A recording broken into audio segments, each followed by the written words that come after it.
women in the church in Africa and how far have we come in helping them find their place. My guest tonight is Olajumoke Adenowo, award-winning architect and public speaker, and we're asking the question, can women have it all? This is Chim's Talk Africa.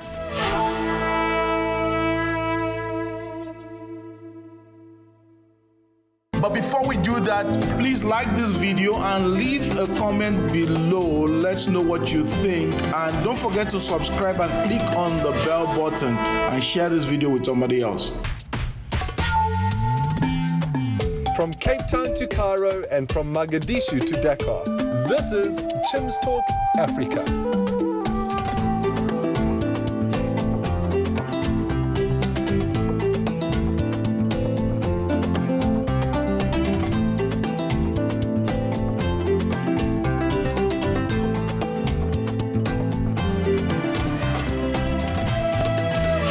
Here's your host, Chim Onyibilanma. Hi there, and welcome to this week's episode of your show. I'm Chim Onyibilanma, your host. Thank you so much for joining us. Gradually, we're getting to that time of the year that we call Christmas. But this week, I'm glad to share with you a conversation I had a while back with renowned architect and public speaker, Jumoke Adenowo from Nigeria. But before we go into that very interesting interview, we'll go to the segment of our show that we call Teaching Time, but it's with Pade Tokun from Ibadan. Pade will be taking us into the third part of his series on our great redemption. Don't go away.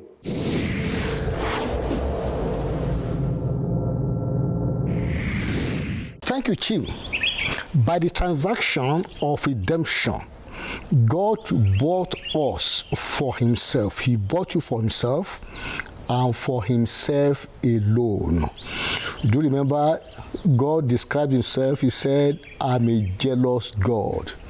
God, when he purchases something, he does not want to share that thing or that person with another person. He does not share his glory. He does not share his praise. God does not want to share you. It is in that context that Paul said in 1 Corinthians chapter 7, and I read verse 23. He was speaking from the perspective that God has bought you and he will not share you with anybody. He said in verse 23, ye are bought with a price. Be not ye the servant of men. You are bought with a price. Do not be servant of men. It is not to make you arrogant, to make you proud, to make you unsubmissive to others. No. The Lord will set people over you to guide you, to help you, but he's saying that he stands alone as your Redeemer. He stands alone as your Lord. Your loyalty must be 100% to him. You know, Paul said it also in Galatians chapter 1, verse 10.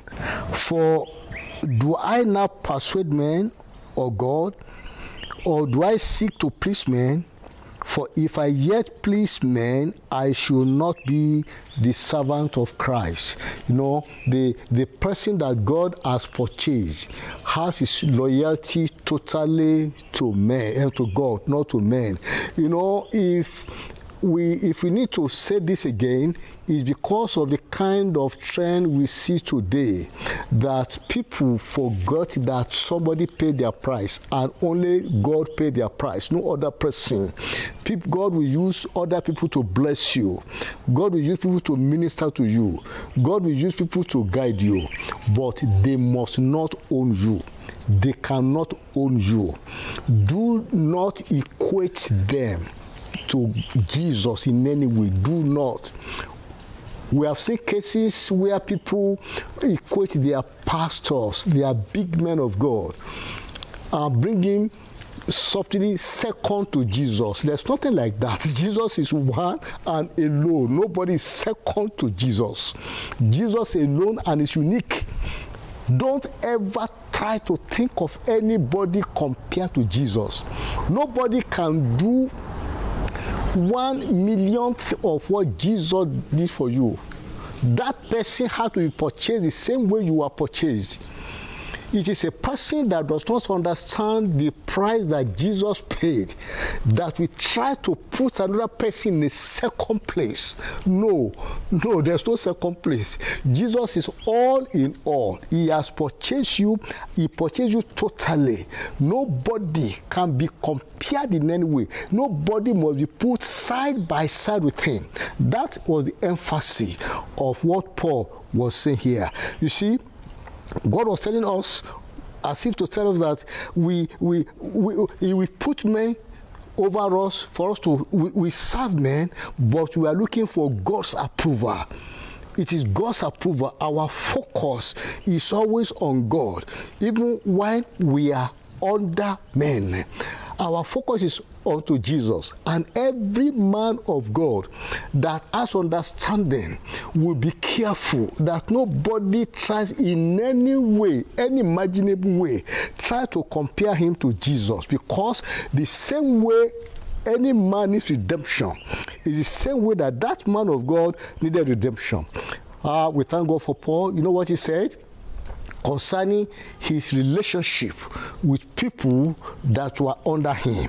Let me read 2 Corinthians chapter 1, verse 24. Not for that we have domination over your faith, but we are helpers of your joy, for by faith you stand. Paul was saying that he was being careful not to have domination over those under him. He had the right. He had done miracles that most people, very few men of God, had done at any time in history. He had influenced people and nations more than any other person. But he said to these Corinthians that were even sometimes behave like baby Christians, that he sought not to have domination over their faith.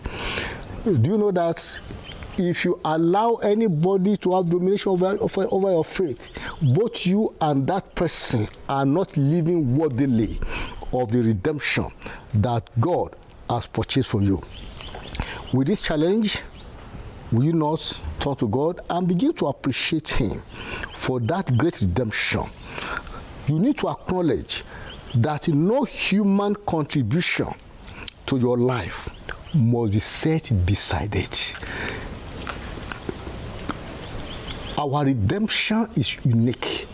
What God did for us is so unique that it must not pass through our mind.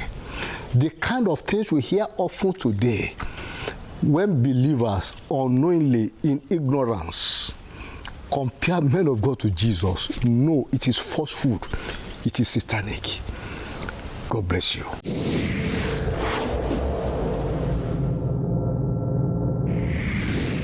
Hi there, I'm sure you've been blessed by that teaching by Pade Tokun. Now, if you've been touched by that, or if you have questions, or you want to give your life to Jesus Christ, we would like you to contact us with the information on the screen.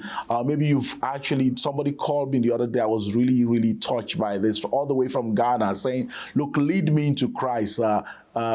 Pray with me to receive Christ. And we prayed with her. She gave her life to Christ. She had been touched by this teaching by Pade. Maybe that's your case. And if that is your case and you want to know more about Jesus Christ, we have some free ebooks we'd like to send you. Please contact us with this information on the screen, and we'll gladly help you in any way we can spiritually. Now, let's go to that engaging conversation I had with Jumoke Adenowo on the issue of, can women have it all? The place of women in the church and in society. Don't go away.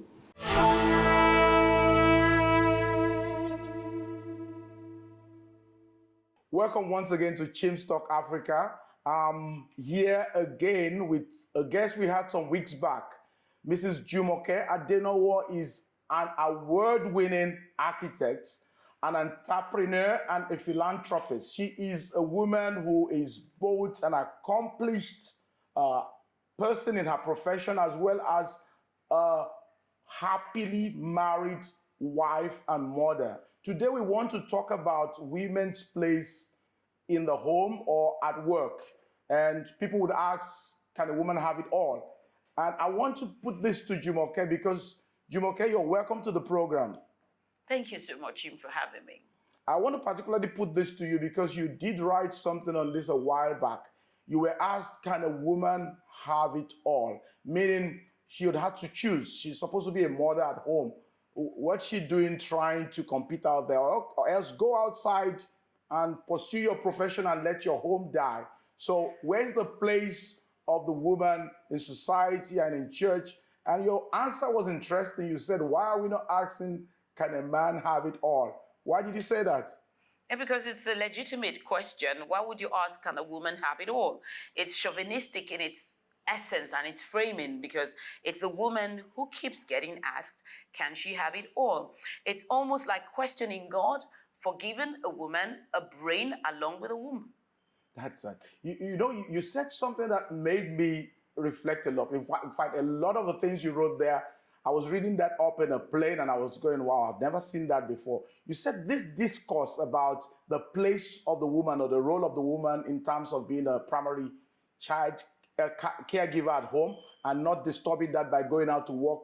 It's a new thing. It's actually just started with the Industrial Revolution. Explain that a bit. Oh, definitely.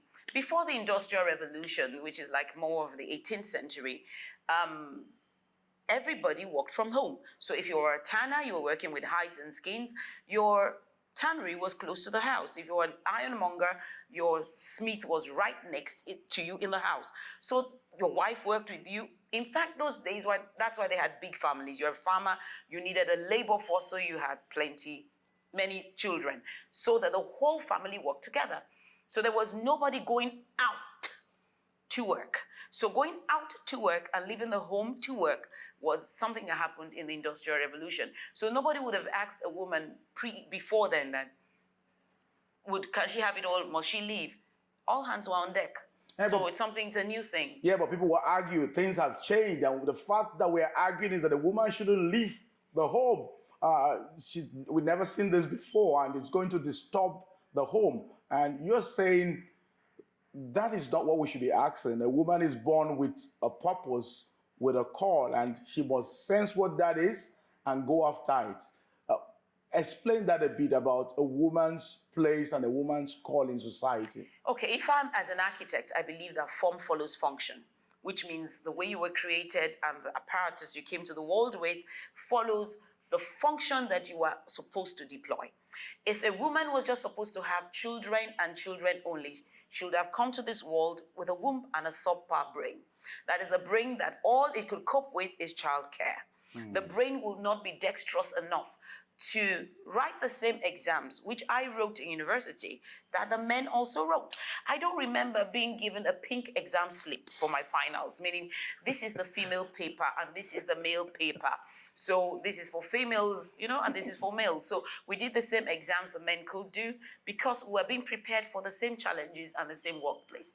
So can a woman have it all? Yes, she can, at different seasons in her life. So explain that. Meaning, probably Hillary Clinton could not have run for president when Chelsea was still breastfeeding.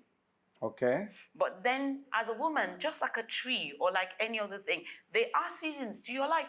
There's a season for preparation. There's a season where you manifest. There's a season that you bloom. But in your lifetime, can you have it all? I believe you were created to have all God created you to have. And society should not dictate to you what your maker has not dictated to you. So you're calling people not to stifle the things that God has put into the bosom of the woman in terms of purpose and in terms of calling or what she's supposed to do. Explain that a bit. Because people hear this and immediately you're thinking, you just want to get the women into everything. But you're saying, just like a man, go ahead and speak into that, please. It will take a lot of insecurity to be threatened that somebody says women should be allowed to express. In fact, the way I look at it is this, and there are studies that support it. To believe that the world is going to overcome the issues that it's battling with right now, sustainability, poverty, and illiteracy, so many issues, without women taking their place at the table in the world, is like fighting with one arm tied behind your back. Wow. You are basically saying 51.8% of the human race should be out of the equation, and the world's problems will be solved. How is that going to happen? How do you go around the church, and how would you rate us, the church? I'm generalizing now because churches are different from one location to the other. So how would you rate how the church is doing in this area? Well, in my limited experience, I still come across women who are put out of their husbands' houses, who are beaten, who are abused physically. And when they take the issue to the pastor, of course, she is to blame. She has not tried enough. It must be something she said that made the man slap her. It must be something she did that made the man an adulterer. It's always the woman's problem. Fault. In the write-up, you spoke about the fact that you should clarify what God has called you to do as a woman. It's not because you're copying one person or the other. Speak to a woman out there who is saying, hey, you're speaking to me, Jumoke. How do I go about this?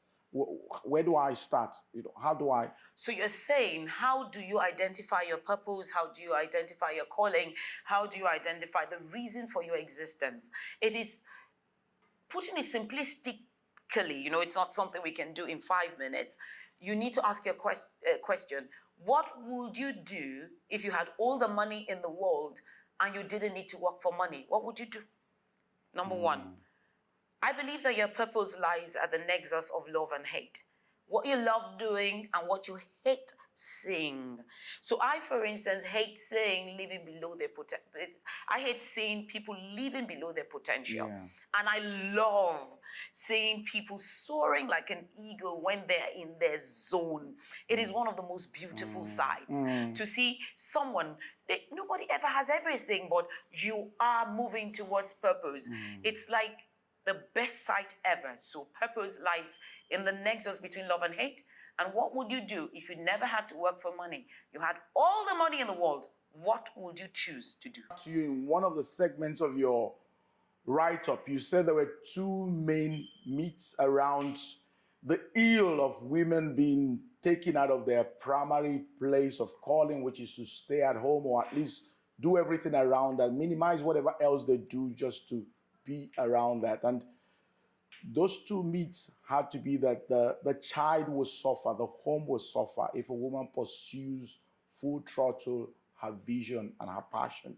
The second one is that the child-mother bond will be broken. You said no, it's not true.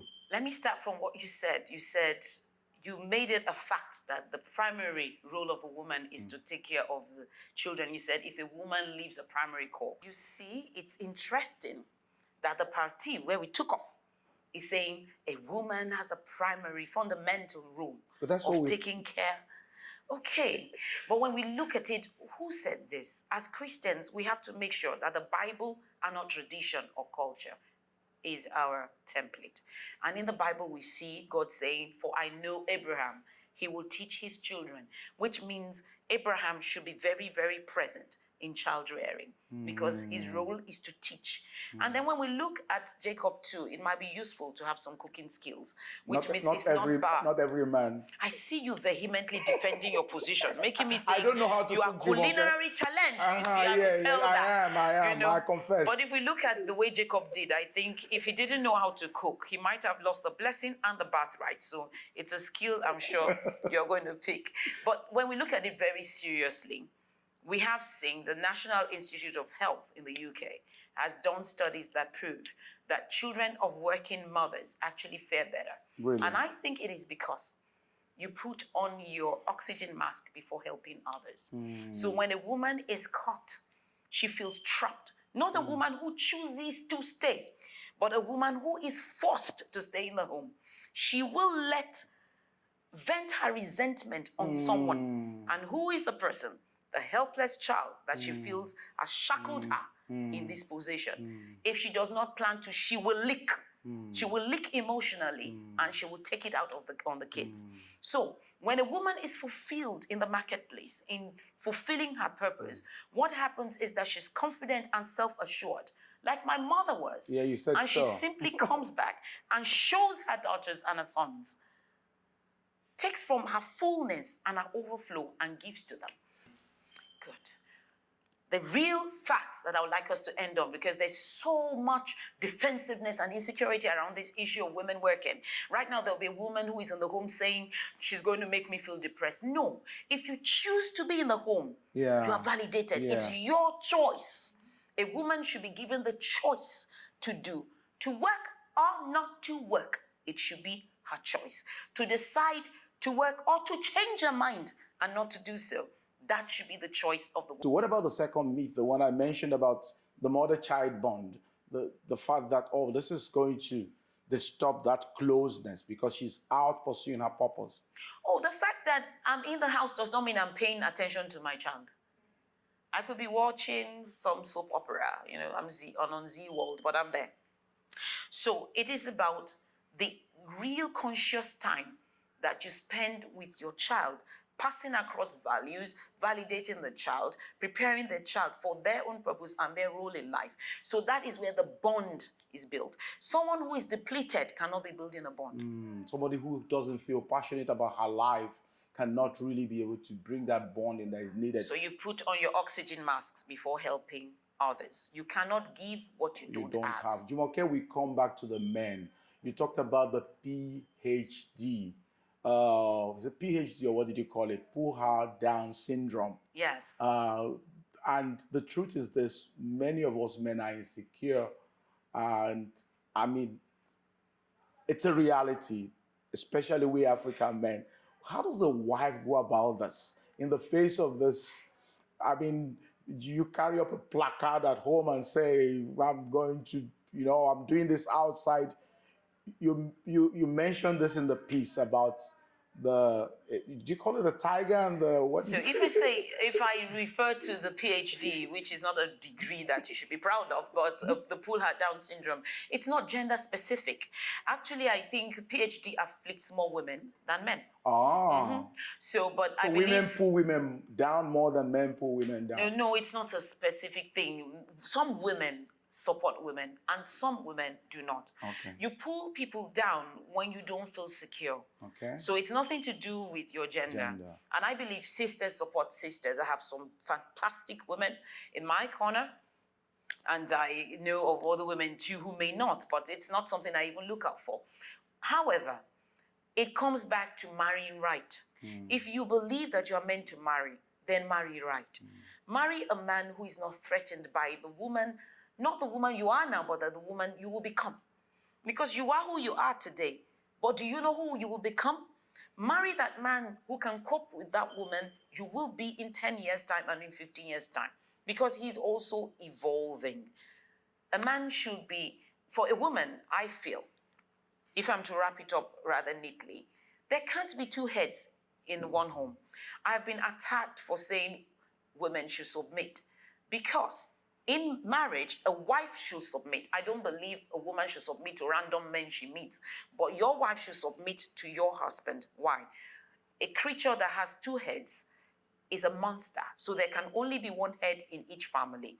And in the way God created things, a man is a head. It does not mean that he does not listen. It does not mean that he does not take all points of view into consideration. It does not mean that you cannot speak. But at the end of the day, the decision making is the final decision rests with someone.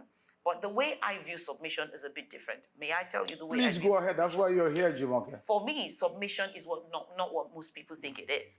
The biblical definition of submission is in Philippians chapter 2, starting from verse 5. And it talks about how Jesus Christ, with all he was, chose to leave everything, drop it down. Only powerful women can really submit. We mix submission up with obedience. Obedience is when you have no choice. So if, for instance, I want to travel and my husband says, oh, sweetheart, you cannot go. I don't want you to go, but I have the money to go. And I choose to stay. That is submission. But if I go to him and I say, sweetheart, I'd like to travel, and he says, I don't have the money now for you to go, then I sit down I have not submitted. I have obeyed. It's like I that have child no choice. who they said should sit down, class. and It's our he post. said, I'm sitting down, but it's actually in my mind, I'm standing up. So you are not submitting if inside you are rebelling against everything the man is doing. Submission is when you get to the point you have the power, but you understand that power is nothing without control. In fact, that is why God says to women to submit, because he knows you are so loaded, so powerful, so intelligent, so intuitive, so smart, that if you don't submit, there will be chaos. That's wonderful. That's a good place to land it. Thank you for the graciousness with which you share, the boldness with which you share your conviction, the way you're able to communicate hope and lift people up. Thank you for coming on this show, Jumoke. It's been so nice having you. Thank you very much for having me, and thank you. Viewers, that's where we will wrap it up. And thank you for being with us today. We'll see you again next week. Thank you.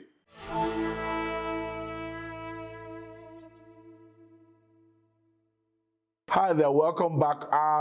You must agree with me that there was a lot of eye-opener there in that conversation with Jumoke, and she did challenge me sitting there listening to her, and I'm sure you were challenged too. Maybe you are somebody, you know somebody who might be helped by this particular conversation.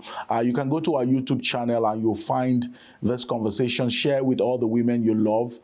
This is where we begin to round up today.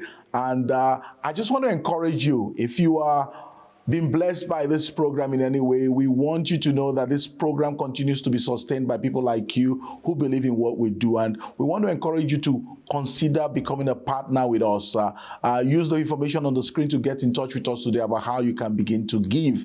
And you know what, to say thank you to you, I would like to send you a copy of my book, God Gives His Children a Song, which is a book that's blessed people all around the world and is going to bless you. We'll give this as a gift to those who say, we want to partner with you for any gift at this time. Thank you so much for joining us this week. We'll see you same time, same station. Bye-bye for now. Please like this video and leave a comment below. Let's know what you think. And don't forget to subscribe and click on the bell button and share this video with somebody else.